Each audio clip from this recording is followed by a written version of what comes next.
Hello and welcome to Nile TV International's extensive coverage of the American-Israeli-Iranian war. This is day 23, and perhaps one of the biggest developments on this day is the two Iranian missiles that hit two towns, two cities in Israel.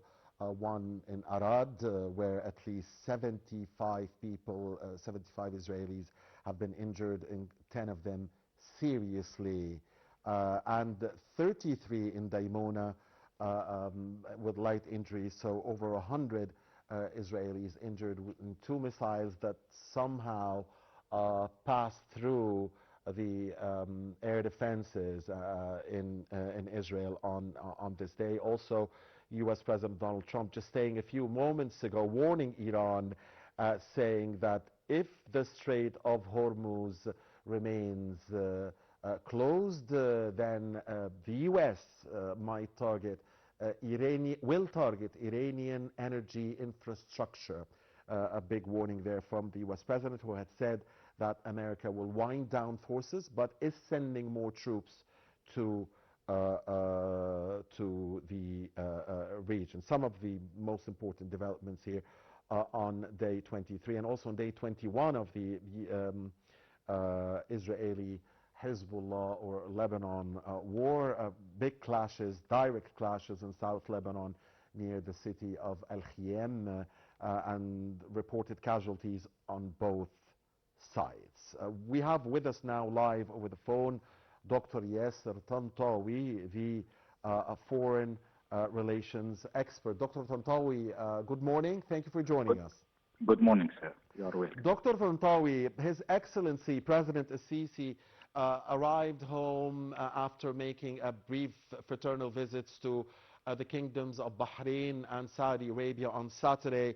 Now, he had earlier also, of course, visited Qatar and the United Arab Emirates, expressing Egypt's full solidarity with the Gulf Cooperation Council countries and offering to provide all support to the Arab brothers in the Gulf, and condemning the Iranian attacks against the Arab Gulf countries and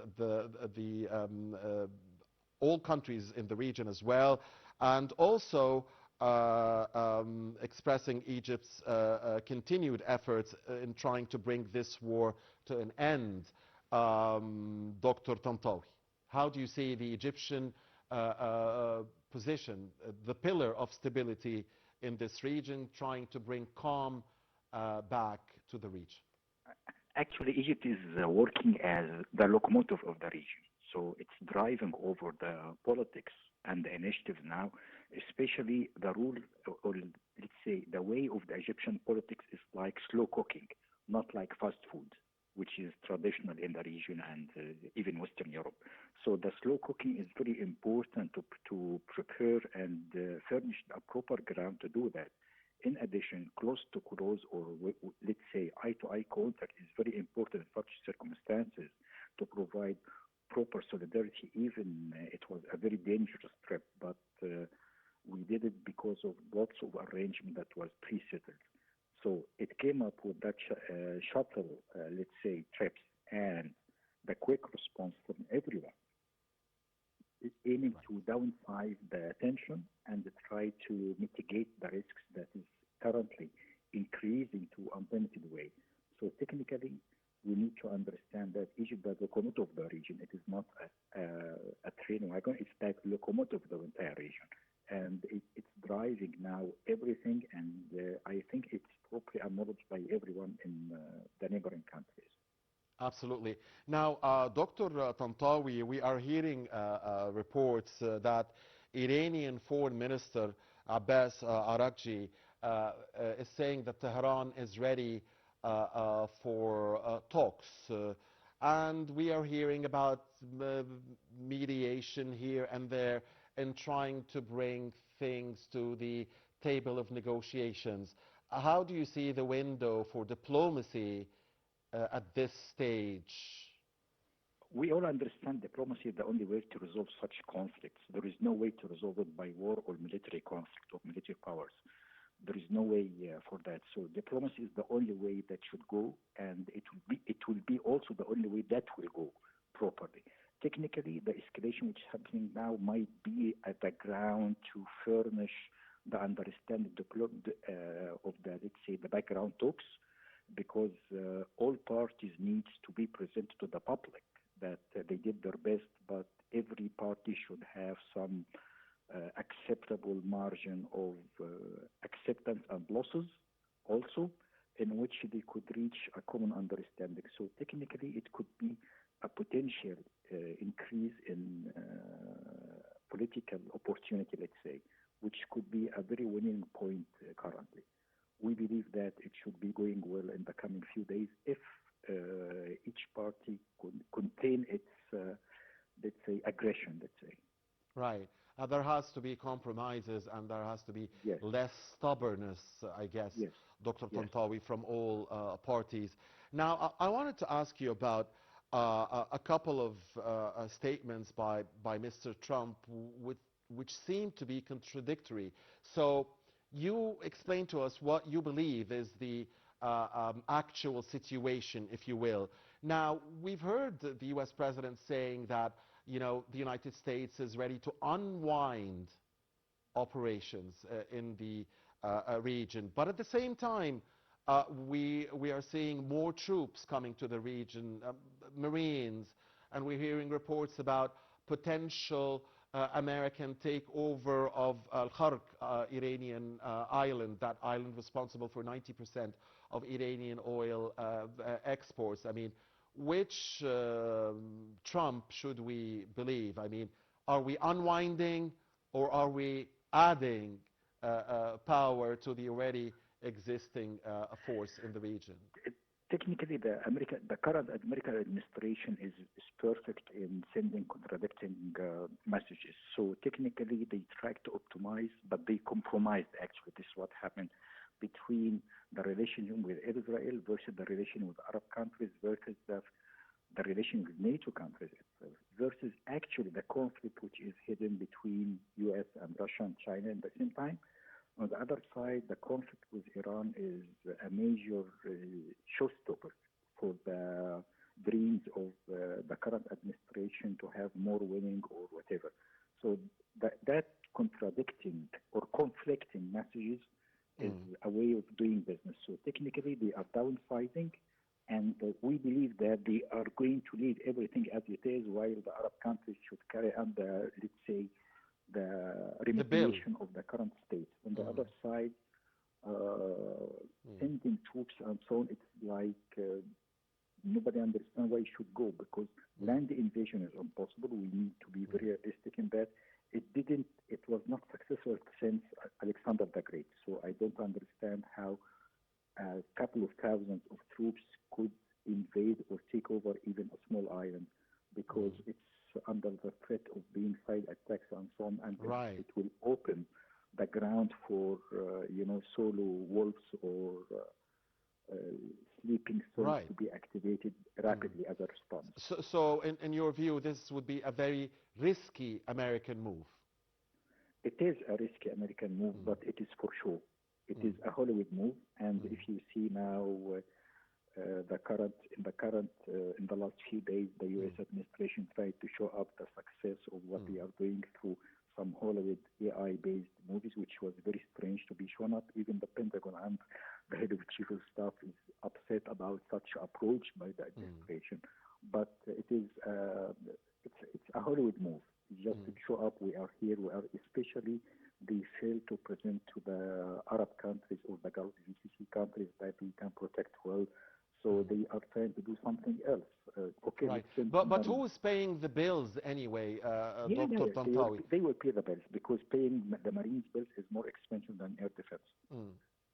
So the U.S. will pay the bills, not the region? Yeah.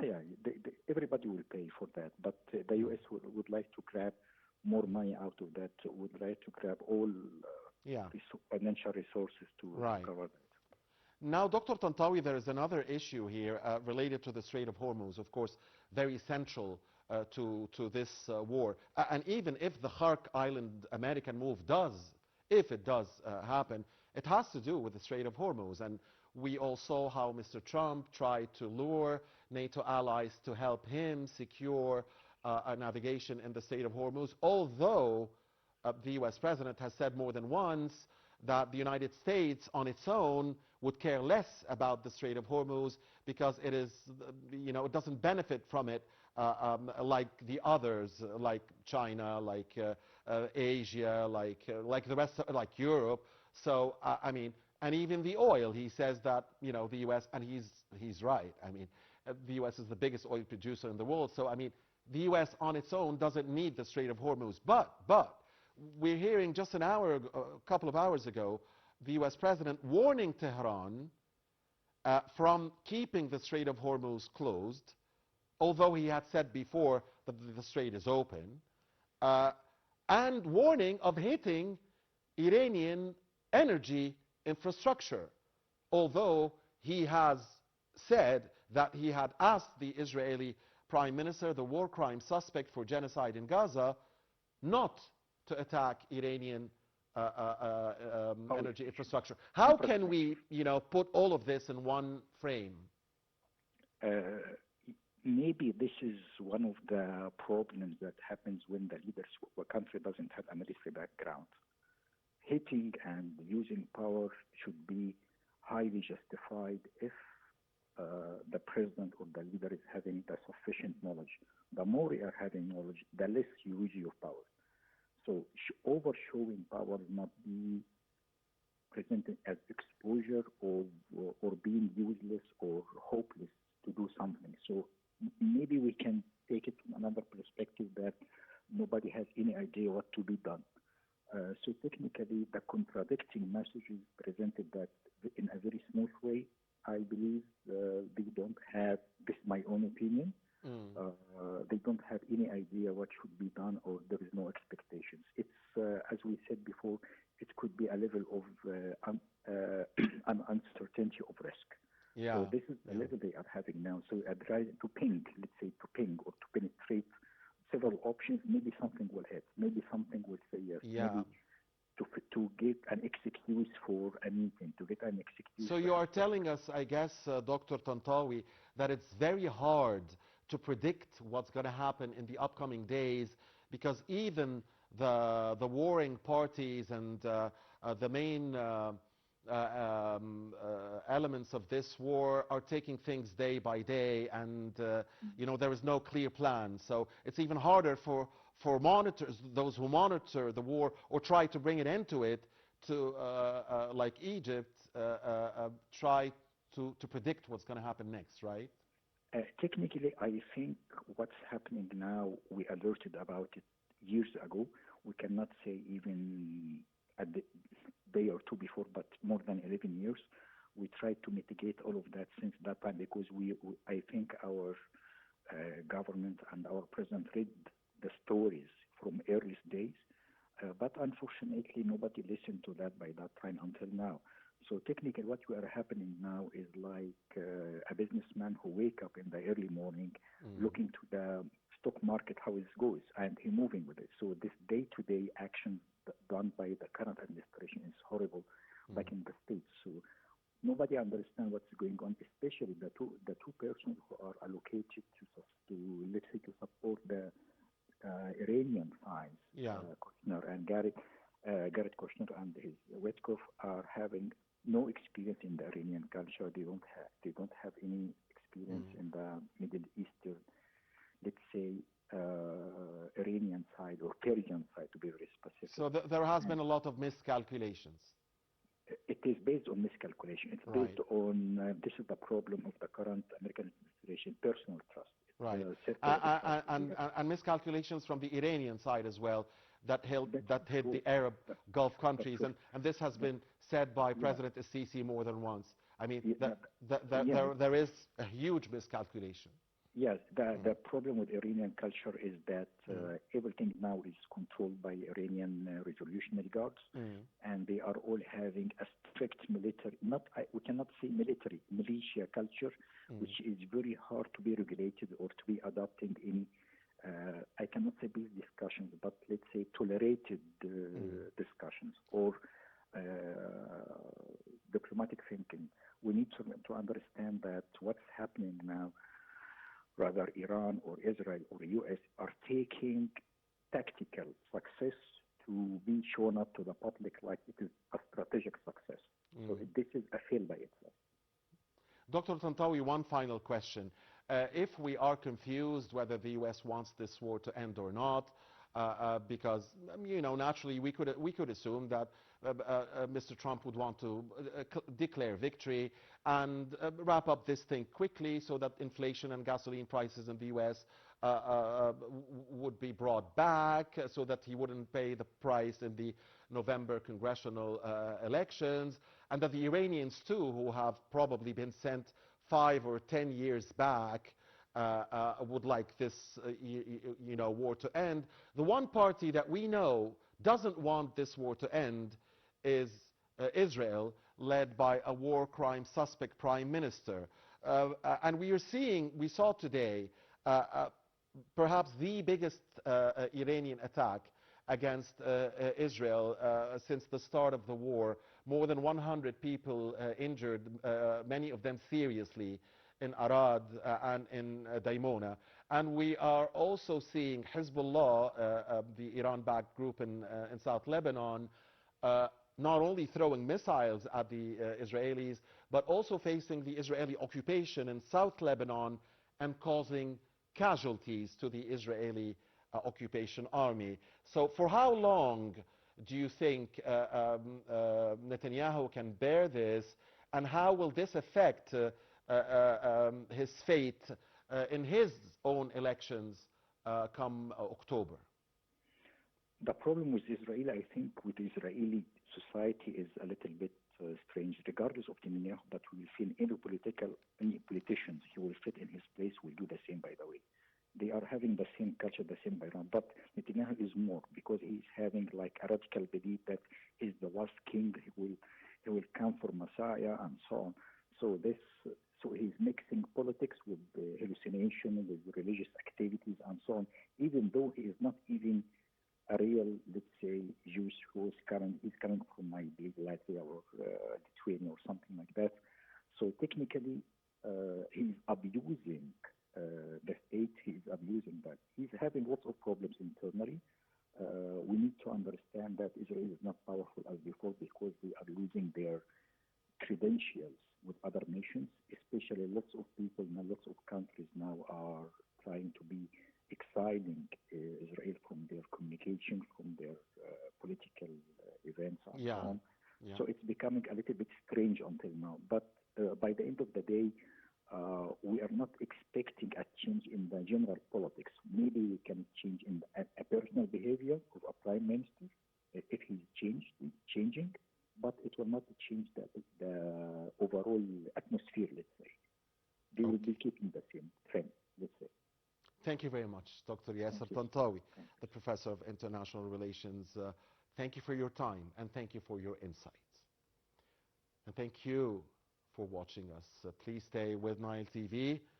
In 12 minutes from now, another news update will come your way.